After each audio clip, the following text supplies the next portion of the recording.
Hey, what's up, everybody? This is Kyle Thum with Clean Energy Marketing. This is Solar Growth Podcast number 14, 13. I got to really look up the numbers before I do these things. But today I'm talking with Andy Black, and this is a unique conversation because number one, Andy's the first international guest I've ever talked to. And Cool. number two, he's also not really that familiar with the solar industry, but what he's an expert on is everything to do with Google Ads. And I'm excited to talk to him today. Andy, thank you so much for joining me. I know it's late where you're at. Can you tell people a little bit about yourself? Well, first off, thanks for having me on. Yeah, it's 9 o'clock here, but I kind of do an evening shift anyway because I talk to people in Australia or in the US quite a bit.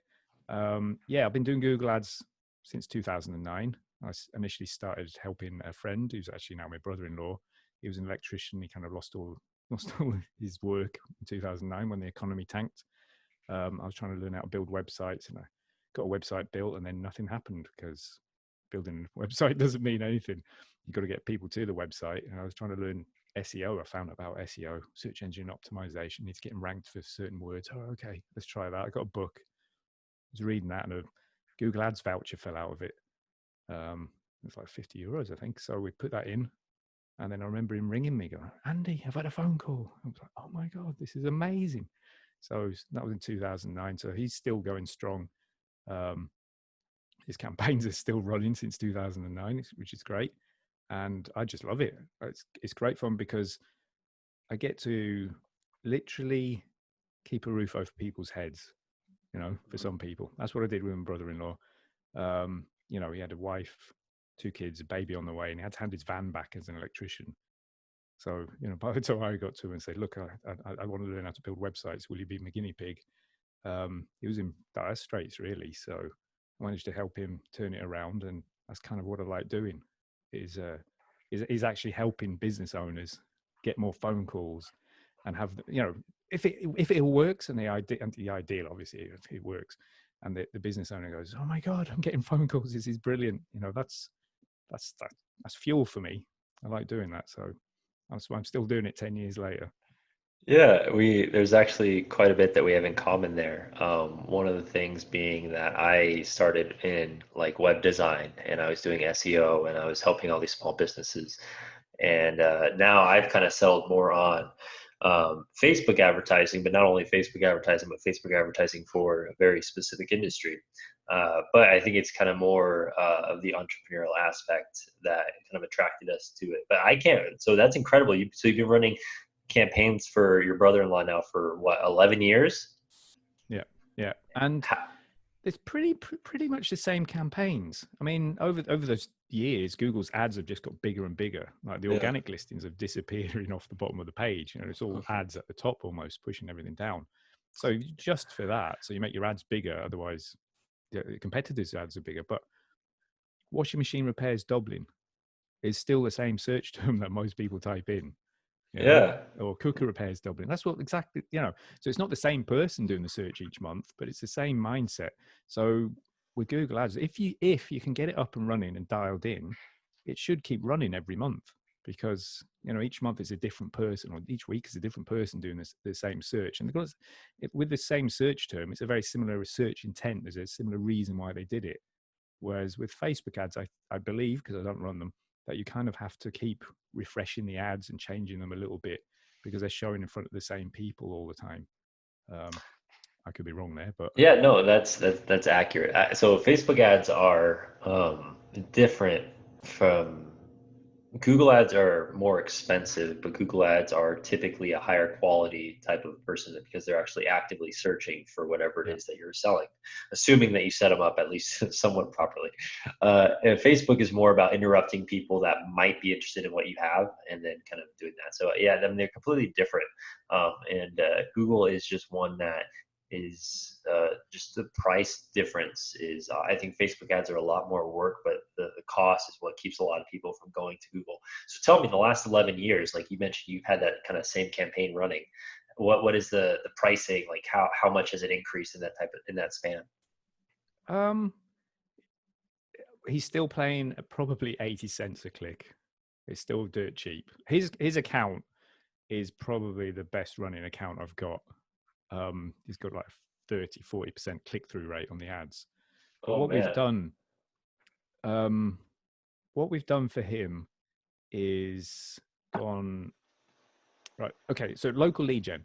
If you're a business owner providing a service in a certain location, and you might provide 10 services.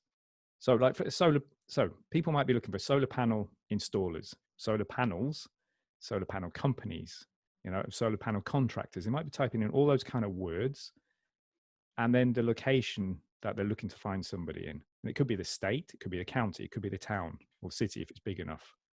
And if you are a solar panel installer and you serve a particular city, then you bid on solar panel installer's city name, solar panel company's city name, solar panels city name. Like solar panel city name might be slightly different in that they might be looking to purchase the, solar panels themselves rather than getting somebody to install them.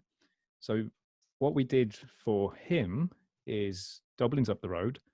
Like we're also in another county. So we bid on all the cities and towns in this county. Then we bid on all the ones in County Dublin and then Dublin itself, which is like 1 million people. It's big. And then we bid on all the 100 major suburbs within Dublin. So washing machine repairs, Rathmines, washing machine repairs, Dunleary, washing machine repairs, Black Rocks. And then we do the same with cooker repairs. And then we do the same with oven repairs. So all the services he provides, you can almost imagine you have one list of services. For his appliance repairs, he's got 3: washing machine, cookers, and oven. And then you've got a list of all the locations he serves, in which case he's got like about 200. All the areas in Dublin, Dublin itself, County Kildare, all those locations. And the trick with Google Ads is when people are online and they're doing a search for solar panel installers, Charlotte, North Carolina, if you're the only ad that has Charlotte, North Carolina, solar installers, if you're the only ad that has Charlotte, NC in it, then people are more likely to click on that because that's what they typed in. So they're scanning the page. We don't really read Google. It's just too much info, isn't there? You're scanning the page looking for the words and then you click on it. You might just slow down and go, oh, yeah, okay, cool, and click. Then you come through to the page. And what are you looking for on the page? You want to see that they're a solar installation company and that they serve Charlotte, North Carolina. That's the first 2 things that you're looking for on the page. So if it was like, we're a solar installation company founded in 1975, all the rest of it, you go like, well, but do you serve Charlotte, North Carolina? That's sort of what you're looking for. And you'll know this if you're looking for a chiropractor or a physio or anything. You're going through the same pain yourself of looking for all these things and trying to find the location in the ad. And then when you click on the ad, you come through to the page, you want to see the actual location in the page as well. So what we did for him is, and that's why he's got such a good click-through rate, is we went really long tail. Long tail means we got very granular with what we're bidding on, and the ads match what we're bidding on, and then the landing page matches as well. The landing page is the page that we send people to. Yeah, and that's super because I am somewhat familiar with Google Ads, and I have a couple accounts that have run that. Like, so I just while you were talking, I typed in like solar company Raleigh, North Carolina, and so there's the first one says top NC solar power company, but then the second one is like a larger company. It's Gardner Energy. It's kind of more of just a generic ad, and so what you're kind of alluding to is if I was searching for that and I was looking for a solar company in Raleigh, North Carolina, I'm going to be much more likely to click on the first link that mentions North Carolina than the second link that doesn't. Yeah, but then if there was an ad that actually said Raleigh NC in it, Hmm. you'd be more likely to click on that one. And is there one there? There's not. There's a third one There that isn't. says solar company North Carolina. Okay. Um, So even if you click on one of the ones that said N at North Carolina, often you might, right, what often happens is the ad is missing something of what you typed in. Either this, well, they're not going to miss the solar panel or solar installers part, but they might say it not quite how you typed it in. You might be looking for a solar company. So you're looking for the word solar company. So, okay, solar company, does it have the location that I typed in? Often it's not going to have a location, right? So if you can get more granular and have the location in the ad, you will stand out compared to the competitors. That will get you more clicks. If you get more clicks, your click-through rate is higher. Google rewards you with a lower cost per click because they only earn money when someone clicks the ad. And if they figure out more people are clicking Kyle's ad than Andy's ad, then they're going to show Kyle's ad more often and they're going to reward you with a lower cost per click. And they're going to publicly tell everyone, If you do well, we're going to reward you with lower cost per click, so that everybody, all the advertisers, like, right, I need to write an ad that gets a better click through rate, which means Google earns more money, which also makes the whole Google ecosystem better for users because they have better ads, which is better for Google. Yep, and it's the same thing with Facebook too, where these companies want people to find what they're looking for. They want to give people good products. They want people to spend money on your service because they know that that's going to mean you're going to spend more money on advertising. And so it's always in their best interest to connect people with some what they're actually interested in. So you're very right that you're going to get better costs depending on how well your ad is performing. Um, Let me ask you, do you find with Google Ads, do you ever have any problems with price shoppers? Because I think that's one of the things that concerns a lot of people in the solar industry, at least people I've talked to, is because when they go to Google, they're actively looking for something, and that means that they're probably going to be a little bit more likely to click on various links and maybe just like try to get a quote as easily as possible. Do you ever find that when you're working on your type of accounts? Oh, of course. Yeah. I mean, if you think of the life cycle of somebody who's looking for solar panels to get them installed in their house, right? They're going to sit down, pretend, like, imagine they're at a barbecue and they see somebody's solar panels and he says, oh, they're brilliant, blah, blah, blah, gives them all the info. And you go home and you go, right, I must check that out tomorrow. So you go to Google and you might just type in solar panels. Okay. Oh, yeah, I must have a go. I must look up solar panels. That search term indicates that you're right at the start of your search cycle on Google. You know nothing about solar panels. Otherwise, you'd have typed in a more educated search. Yeah, you're just typing it in. What are they? Then you might, so you read up on them. You go, oh, okay, that's how they work. And then you might read a little bit more and go, there's grants for solar panels. Oh, is there? Brilliant. So now you go back to Google. From whatever page you were reading, you click the back button, you go back to Google, and you now type in solar panel grants. Yeah. That search term indicates you know a bit more than the person who typed in solar panels. Then you learn a bit more, and they go, oh, okay, so there's different type of companies that install them, or there's contractors install them, etc., etc. So you've learned some more words from whatever page you read them on. You go back to Google and you type in something else to learn a bit more. And what you're doing, I like to imagine it as you're educating yourself from the bottom of a hill where you're a browser. You're just sitting there with a cup of coffee going, oh, what's solar panels? And then you're becoming a bit of a researcher. You've got the bit between your teeth now. And your search terms are getting more and more educated as you go and read something. You go back to Google, type something else in. So you're dragging yourself up this hill, getting more educated. But there's no point kind of trying to sell anything to those people yet because they're sort of educating themselves. They're getting themselves up to this top of the hill. And once they're up there, the cup of coffee might go down, right? Okay, now they might become a shopper. So they go from being a browser to a researcher. Now at the top, they're a shopper. They're looking around for prices. They're looking around, well, who can come out to me? Who can do the size that I want? The prices as well. So they are looking around. Their search terms will indicate that they're close to buying, but they're doing research. And those search terms might be very similar to a buying search term, which is somebody who's got a credit card or phone in hand. They want to buy now. Okay, so that person might be typing in solar panel installers Raleigh, North Carolina. Okay, that's also very similar to what the shopper's doing. They're typing that in. They want to see who's available. They might click on all 4 ads that are there. They might click on all the ads, fill in all the contact us forms, contact everybody, whatever, get a quote, So they're potentially going to do that. So you might not necessarily want to be in top ad position. Being in 4th ad position might work just as well because somebody might go through and fill them all in. If it's going to be like a reasonably expensive purchase, then somebody's going to do much more research before they pull the trigger. So yes, there is a phase. I like to think of it as people going through being a browser. They're browsing on Google to being a researcher to then becoming a shopper. That's them getting up to the top of the hill. And then I imagine them coming down the hill. They've got some search terms. Some search terms indicate they want to install it now. They've got an emergency or whatever. But those search terms indicate they've got a credit card in hand or they've got money in hand and they're just looking for someone to give it to. Yeah. So Yeah. really simplistically, I separate people as being, whenever they do a search, I look at the search term and go, right, is that somebody searching with a cup of coffee in their hand or with a credit card? Yeah. If it's a cup of coffee, they're looking for information. If it's a credit card, they're looking to contact somebody or to, buy something immediately. I love that because it simplifies the It just kind of simplifies it in a way of is it a buy? Are they in a buy it now mode? Like, are they looking to make a phone call? Are they looking to call someone about this? Do they have their credit card in hand, or are they just browsing? And for people that Yeah, don't know about Google, Google, because it's a bidding marketplace, like those prices are kind of already set into the price where you if you are looking to if you are advertising for a search term that's like who invented the solar panel, and your ad pops up, that's going to cost a lot less than when someone says, but like solar installer near me.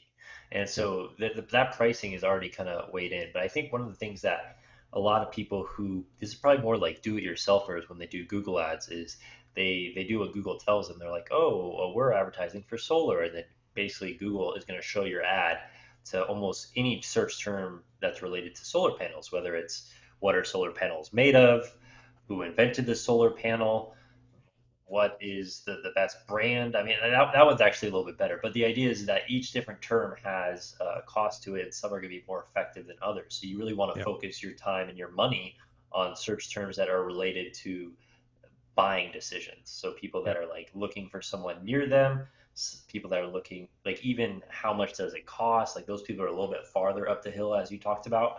And I think that's always very important. So let me ask you, what would your advice be to someone if they were looking to do Google Ads for themselves? Like what would your advice be to someone who wanted to get started and test it out? right. What you want to do is start with a very low daily budget. Okay. With Google Ads, you can learn and get data without getting any clicks. Okay. So I would recommend that they pick a list of all the services they provide or all the ways people might search for them as a local business. So, like solar panel company, solar installers, those kind of words. So, you do the keyword research, you find those kind of words, get a list of all the locations that you serve. And maybe if it's like a big city, any suburbs within it, and then you just create ads for each of them. So you'd create getting technical.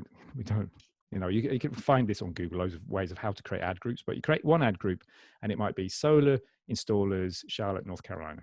Okay. In that, you have the keyword solar installers, Charlotte, North Carolina, with pluses in front of them. The pluses indicate that the search term that somebody types in must have each of those words in any order, possibly with other words in between. Okay. So that's quite tight. They have to have typed in solar installers and then a location. And then your ad that you create in that ad group, you put the location. So Charlotte, solar installers. That's it, your headline. So that matches. Got one-to-one relationship between the keyword and the ad. And what I recommend to people is you always start with campaigns where you insist that the search term has a location in it. Because if someone types in solar panels, they could just do research to find out what solar panels are about. Even if you typed in window repairs, you know, you might be doing that to get a YouTube video to go and do it yourself. But if you type in window repairs, Charlotte, North Carolina, you're actually now looking for a local service business. So I would tell everybody to start, if you're a local service business, start by loading up all your services and insisting that each of the search terms that you're going to show for, so all your keywords have locations in them as well. What that will do is reduce how often your ads show. So if someone just types in solar panels, your ads won't show. Another good one, you've mentioned it already, solar panels near me. So that's the second set of campaigns. But the first set of campaigns is solar panels and then all the locations, solar installers, all the locations. Yes. So that would reduce the number of times that you show, but you're only going to show when people are shopping or about to buy, which are kind of similar. If they've got themselves at the top of the hill, are they at the top or running down, ready to give the money to someone? It's kind of a moot point. If you've got the right offer, they might buy from you. Yeah. So, and you would have obviously different ads that call out each specific city. Yeah. And then with Google Ads, obviously you don't have, I know that actually they have like a version of lead forms now, but for the most part, Google Ads, you're sending them to a landing page. And I Yeah. believe your recommendation is that each landing page is custom to what that search term was as well. Is that correct? Yeah. Yeah. Okay. So we were saying that before, that if your ad has the location in it, so like the simple formula is if someone is looking for solar installers, Charlotte, your ad says Charlotte solar installers, because they're looking for the location. That's going to be on the left. They're going to be, oh, there it is, Charlotte North, and it looks like the name of potentially a name of a business, doesn't it? Hmm. So, so you get that part done. Brilliant. Now, when they click on the ad, come through to the page, I like to have like a headline. My default is to have a headline where I want them to go, yes, thank God I found you. So a headline might be, are you looking for a solar install? Are you looking for solar installers in Charlotte? Question mark. Then that's it. They just land. And if you answer, so if you ask them that, I like to think in my head, okay, let's come up with a question where they go, yes, thank God I found you, as the answer. Now you can come up with better ones than that, but by default, that's what I sort of go for. So if someone types in solar panels, Charlotte, solar installers, Charlotte, sorry, the ad says Charlotte solar installers. They hit, come through to the page. It says looking for solar installers in Charlotte? Question mark. That's it. You've got the headline has done most of your work now. Where they go, oh right, so you do solar installations and you're in Charlotte or you serve Charlotte. Brilliant. Then you can sort of segue into maybe your bullet points, why you should do business with us, and then come up to your call to action. Your call to action might be like request a free callback, get a booking, check availability, whatever. You can test all those sort of things. But like I like the headline to match what was in the ad and what they were looking for. And you might be wondering, oh my goodness, if there's like 5 different ways of people looking for it and you've got 10 locations, 50 combinations, how would you have 50 pages? Well, you could go and create 50 pages, or you could create a page and do what's called a dynamic headline, where in the URL of the ad, getting a bit techy, I suppose, you're going to pass through what the location is and what they're looking for. Or maybe you just pass through what the headline is. And then that page accepts that from the URL and just shows a dynamic headline. So if they click on a different ad, they'd see a different headline on the landing page. Do you, with Google Ads, I guess one of the concerns that I have or that I think about is, uh, excuse me, is getting clicks from people that are considered your competitors. Because I look at it because I know, for example, as a marketer myself, I go and I look at, when I'm looking at different ads, I click on all of them.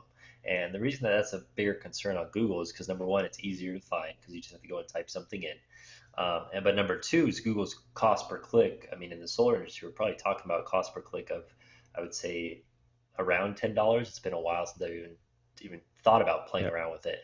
But do you ever have any problems where you notice that you're getting clicks that aren't exactly from potential clients? Oh yeah, And yeah, yeah, yeah.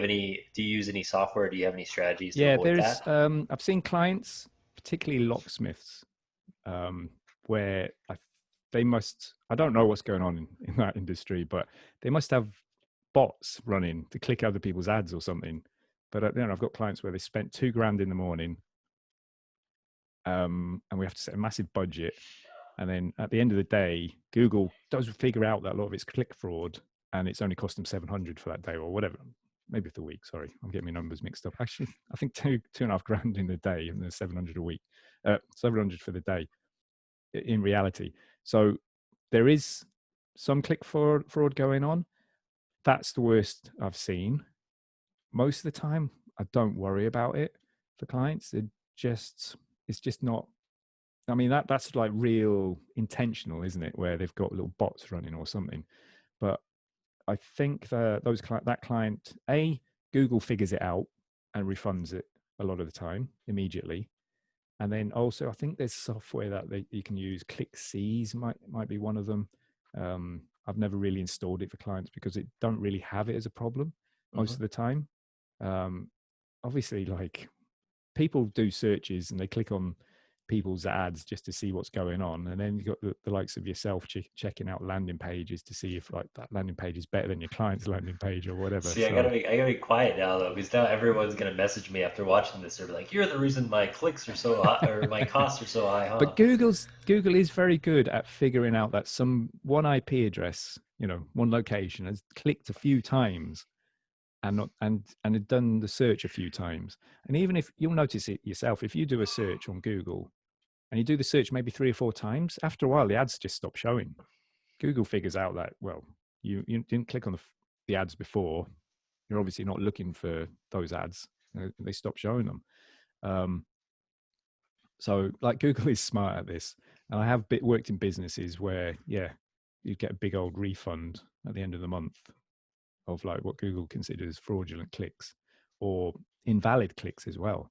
That's so nice of Google. They're like, "Oh yeah, we're taking tens of thousands of dollars from you a month. Here's $600 in fraud back."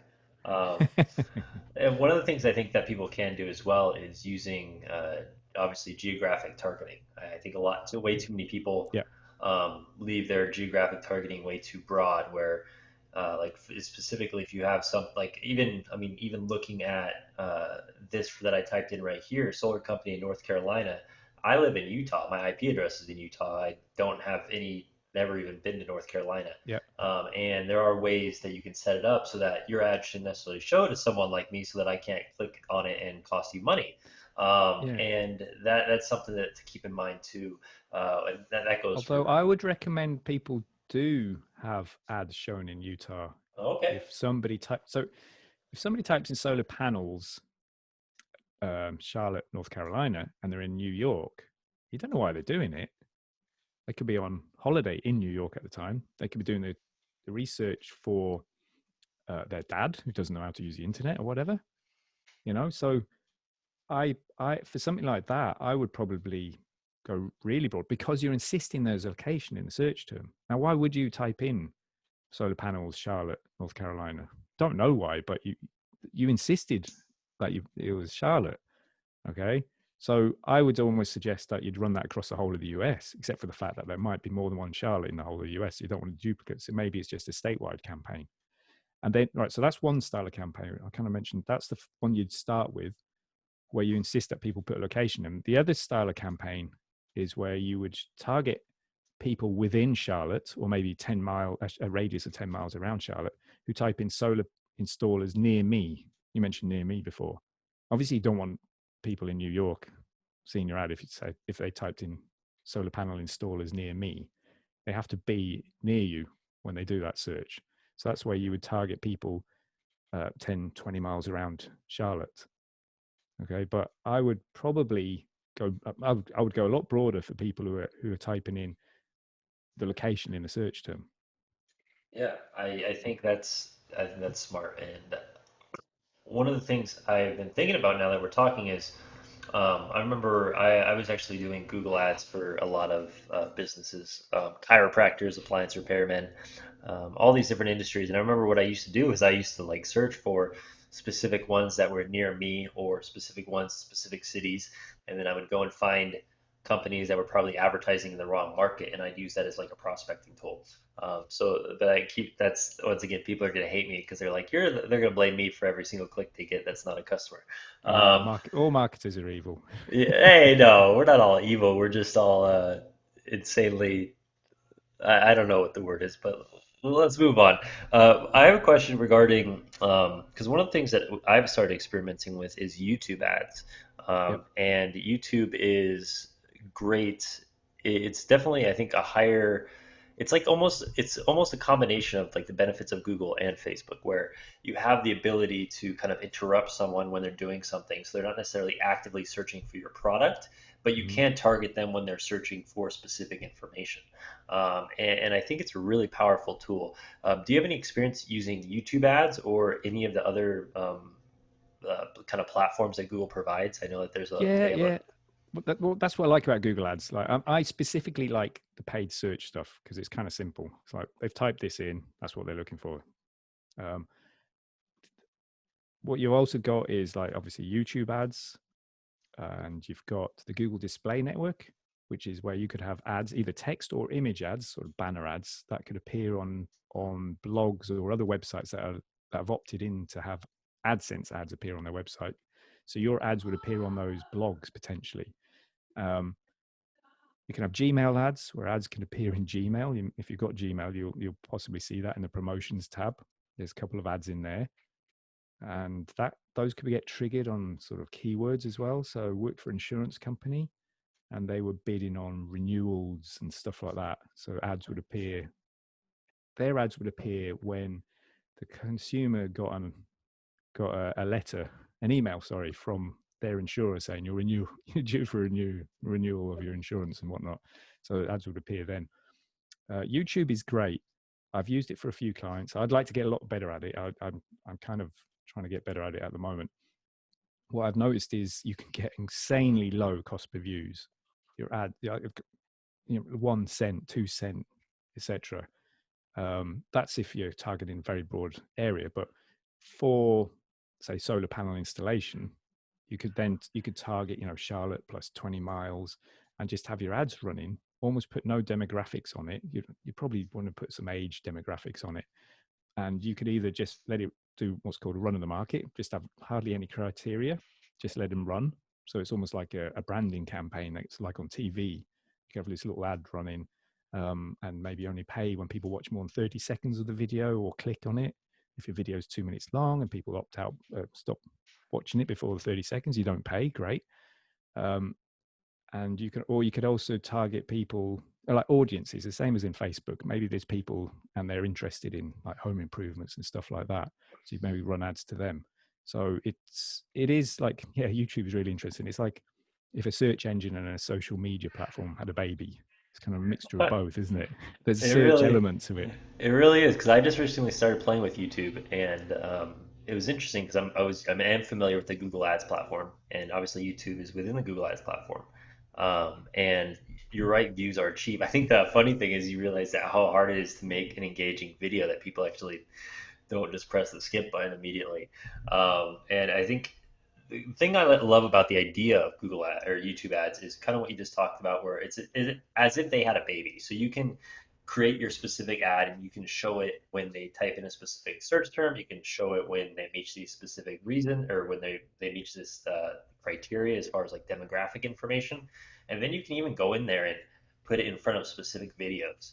And the reason that seems super attractive to me, the marketing guy, is because I think about when someone's saying, okay, I'm looking at like, okay, let's say a review for a Tesla car or something. If someone's like looking and searching for and watching these videos about like Yeah. reviewing a product, then they're obviously interested in that product. You can use that for solar panels, you can use it for appliances, you can use it for almost anything, and you can really target people when they might be interested and like be feel like, hey, I know you're watching this video, but just know that you can click this. We'll open a new window and we'll ask you a few questions to make sure that we get you the best possible deal or whatever. I mean, obviously your pitch has to be a little bit better than that, but I think it's definitely super interesting, and it's just an incredible platform. And this the second thing is video kind of adds a level of um, a little bit higher level of skill needed, meaning that there's less competition because not everyone knows how to use YouTube ads, and not everyone Yeah. knows how to make a decent video and to get a response and all that kind of stuff. Where especially like in the Facebook world where I'm from, there's scammers every around every single corner of I hear horror stories weekly about people that they talked to this person about Facebook ads and that person took their money and ran because a lot of people seem to think that if you take a 2 hour course on Facebook ads, you're qualified to run your own agency. And so, yeah, YouTube is definitely something that I've been keeping my eye on, and I was curious to hear about. I'm very excited about YouTube. Like Google Ads and YouTube, it's very easy for me to segue into it because it's the same platform. It can run on keywords, and then it's also got all the audience stuff as well. And like you say, it's harder to create a video, so less people are doing it. So there's a barrier to entry. So if you can get over that barrier, then there's less people on the other side, isn't there? And you can do things like you was talking about that those first few seconds of the video are crucial, but you're not trying to get people to watch them necessarily. You want the people who aren't your market, who aren't interested to click on skip. You know, like sales is a filtering process. Yes, You of want those to course. filter themselves out and the others to filter through. And then if your video is X minutes long or X seconds long, you can then add people who've watched more than 50% of it or 75% of your video onto a retargeting list. And then you send those people specific videos and you target those people because they've expressed an interest, or they went away and put the kettle on or something like that. But you know, Yeah, so no, it's like a script. You're not trying to get everybody to go through, but but the same with a Google Ads landing page, probably the same with a Facebook ad and landing page. You've got to get people's attention immediately and let them know whether it's for them or not. So like when people hit a page, are you looking for XYZ in ABC location question mark? And they go, no, totally not. I was looking for red shoes. What's going on here? You go away. In fact, you want your ad to filter them out as well. That's why you want your ad to be specific about what's on the page and target people who are typing in something that indicates they'd be interested in your offer in the first place. I mean, that's the that's the beauty of marketing. Well, that's marketing 101 is getting sales happen when you get the right person to the right offer at the right time. So it's more of a screening process, and that I think the beauty of YouTube, the beauty of Google and Facebook is they have so much data about what people are doing that we can't access. But if you get a bit of data into your account, you can let their algorithm try and figure stuff out. And I've heard that the YouTube algorithm is amazing. They can, Huh. like, there's big YouTube agencies, and they've got real smart guys trying to create demographics and audiences and all the rest of it. And then they're saying, like, the algorithm itself, give it enough data, it can beat them. They're almost like, yep, just load something with no targeting, put some goals on it so that, like, once I get a conversion and then I want a conversion to cost X amount, and kind of let the platform figure it out.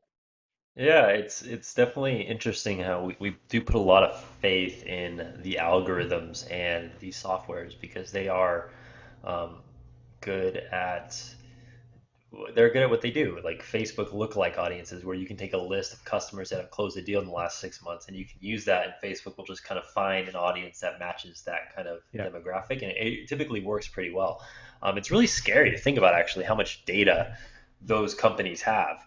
Um, and and I always like to like dream of this world where they like completely just let like basically unlimited targeting options, and let the marketers know like with the full power of their platform, um, because I it think our really, heads would melt. I think all of our heads would melt. I But think like, yeah, what, Google has this similar thing. It's like in market audiences, they can tell that somebody's in the market to buy a house from search terms they've typed in, even though they might not. The particular one they type in now, or the particular video they're watching now, might not be related, but they've got that history of what you were doing the last few weeks.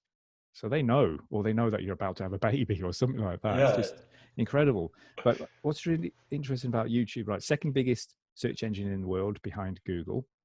And it's right. So you go to Google to and they're find both the stuff. same company, which is Yeah, hilarious. It's like, oh yeah, YouTube's number two, but Google's number one, and they're both Google. yeah. And then Google, sorry, you go to YouTube to learn things. Typically, watch a video, learn something. And we were talking earlier about the two types of searches on Google. You've got the buyers and the info seekers. People are looking to buy something, and they've got a credit card or a phone in their hand. And then people looking to learn something, so they've got a cup of coffee in their hand. That's what I typically think of it. Those people, you can do something with those. If somebody's looking for solar panels, often it's going to be a school kid doing a project or something, but maybe there's some other words that they're not quite ready to buy yet, but they're looking for information. So what you do with those people, if there's a lot of people looking for particular search, information, you send them to a page and you give them that information. And so they go, whoa, Uncle Kyle is great. Why don't I stay on Uncle Kyle's site and learn about all this stuff instead of hopping backwards and forwards to Google all the time? And if they do another search on Google and they find, oh, look, he's telling me about all the grants and what I can do and how to get them. This guy knows his stuff. Why am I going to Google? Google's hard work. I'll just stay and learn from him. And what you're doing is you're taking them up that hill. You're educating them to the point where they go, right, I need to buy now. I think this is for me. And who they're going to buy from? Uncle Kyle, who they now trust. Yeah, they're gonna buy, and this is like lead magnets. Lead magnets are the great example of if you wanted to, in theory, you could advertise when people are searching for those terms about like, oh, information about solar panels, like Yeah, what kind of benefits are there, and then when they go to your page, you have the ability to have them opt in and get them to request more information or like your 12-step guide, 12 questions you must answer before you go solar. And like if you had a resource to give them for their contact information, then you could add them to your list, and chances are that they'll come to you when they're ready to make that decision. yeah, Um, the good news about that is that it's a lot cheaper. The bad news about that is that it's a lot more work, and obviously longer time frames. And I think most of us that are in the sales and marketing world, that we're all, I mean, we're direct response. Like specifically you, when you're talking about Google Ads, like that's what we're talking about. Is people that want it now, and getting that and accomplishing it very very quickly and connecting them to whatever it is that they want. Some people don't necessarily have the patience, and that's actually one of the things that I've talked about with solar professionals. Is that I think one of the biggest things that the biggest opportunity for other people in my network is create content, because people aren't really creating content like about the benefits of solar and how you can save money and save the environment and do all this stuff. And people have those personal networks, and it's just a matter of making sure that when someone you know has that thought, that you're the person that keeps them in mind, or you're the person that comes to their mind when they're Yeah. looking for that. Um, A tip on that, mhm. if to correct get that content created, is I'll often say, so what questions do you typically ask them on the phone? You know, so when someone comes through and whatever they're looking for, oh, what are you looking for? Then what questions do they ask? And if you find that you're saying the same thing all the time, what I do personally is I go and write an article so I can point people to them. Oh, right, yeah, I'll quickly go and read this article, explain it a bit better. Right. So I do that to save myself time because I keep repeating myself. So if the solar professional finds they keep repeating themselves about how the grant works and this and that and the next thing, well, obviously that's a common question then. So go and create it and put it on your site. So then you can tell them and say, oh, look, I do have an article on it. Short version is you do this, but go and check it out. Okay, so they go and check it out. Well, now you've got an article that you know helps people who ask this question a lot, and there's a lot of people who ask this question. So you could potentially then send people to that page or have it on your pages. You know, when people are looking for solar installation professionals in a location, they hit the page, you talk about it, and then you say, well, you might have questions, FAQs, you know, how to get the grant and da, da, da, da. And you might have all that on your page, on your sales page, because you know, because you keep getting asked it. So yes, it can be hard to create content, but actually I view it as, well, it's saving me from repeating myself all the time. So okay, that might be me I looking for the might be me looking for the silver lining all the time, but Well, you know, so 100%. I think content is it's a long-term game. So you're working for those long-term goals. Like this interview is a great example of I've been doing these interviews now for a little over a month, and I do this more because number one, there's a lot that I can learn from people like you. But then there's also just a matter of like out of this 45-minute interview, I can go in and I can make three other additional clips that I can share as yeah, content on their own, and then we can I can shoot it off and get this interview transcribed if I wanted to turn it into an article. And it's just a matter of creating content so people know what you do, and that's really all it is. Because when you become top of mind, I mean, ultimately, I think we both agree that it would be ideal if our clients didn't have to necessarily rely on online marketing. Obviously, it would be great for us, but the main thing is that people need to grab the low bearing fruit, and that's the people that we already know that are in our network that are advocates for us and our company, and getting them to bring us business. yeah, And then it makes uh, definitely less stressful when you're not only relying on Google ads or Facebook ads for business, when you have kind of multiple different channels to give you that a little bit more comfort. Um, awesome, Andy. Well, man, you are so insightful when it comes to Google Ads. I don't think I've ever met anyone who has as much insight on like a specific online marketing topic as you do, which is thank you. truly impressive because I've talked to a lot of different people, and people that won't know this, but the only reason I know you is because we both are fans of a author named MJ DeMarco, and he wrote a book called The Millionaire Fastlane, and this book is called Unscripted. Really changed my mindset when it came to running my own business, and I think we both agree that we're still a long ways away from getting to where we want to, but I think we're both well on our way, and I appreciate you taking the time. If there was anyone who's watching or listening to this that wanted to maybe get in contact with you or ask you some questions about Google Ads, what would be the best way for them to reach out to you? Just send me an email at andy@andyblack.net. And even the website andyblack.net is actually just a redirect to my LinkedIn profile, so people can connect with me on LinkedIn anyway. So if that's if they want to contact me, that's Cool. it's Let me funny ask you, As a have Google you Ads ever guy, I don't let me even have a website. have you ever done any LinkedIn advertising? I haven't done LinkedIn advertising. No, I find it a very odd platform. I log in and my inbox is just full of spam, and there's a few. I just find it really tiring. It could be because I'd had business owner as my title, and then I'd get loads of people coming through helping business owners with their coaching or some coaching to help business owners, and then I changed my title to something else. Now I put down dad, husband, entrepreneur. Now I'm getting people asking me if I want to join their group for dadpreneurs and how to become a dad and an entrepreneur at the same time. I was like, oh, I don't know. It seems a bit of a cesspool at the minute to me, but I know other people use it very well.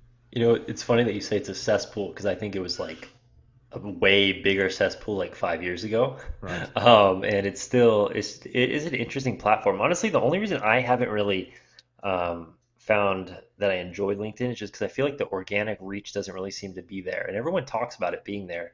But I guess maybe the reach is there, but the level of engagement where people don't really engage with posts, they don't really communicate, they don't really form like authentic Yeah. relationships. It kind of seems to be more of a, like you said, a spam fest. Um, it's definitely interesting. This online marketing world is definitely a fun place to be in. Once again, I appreciate your time today, man. We'll have to do it again sometime, and who knows, maybe me and you will work together and figure out some solar Google ads. Yeah, yeah, yeah. That'd be great. All All right. right, Thanks man. for having me on. Yeah, no worries.